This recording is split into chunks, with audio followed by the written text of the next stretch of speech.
radical far-right majority on the Alito Supreme Court has put lives at risk by revoking a constitutional right which was on the books for almost 50 years.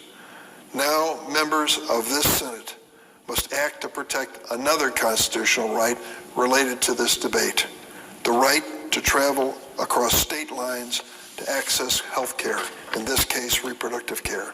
President, I rise today along with my colleagues, and I want to thank my colleague, Senators Murray, Whitehouse, and Gillibrand for their good work with me on the legislation we are talking about today, which is the Freedom to Travel for Health Care Act. These anti-choice states, individuals who are taking away the liberty and freedom of women, are also utilizing this chilling effect, this threat, this scare tactic for providers, employers, and anyone else who want to help women to get to states where they can seek this health care that they need. And that is the challenge we see. That's why this law is so important. Of course, we should never settle for a situation where women in Minnesota have different rights than women in Missouri, or when women in Illinois have different rights than women in Texas.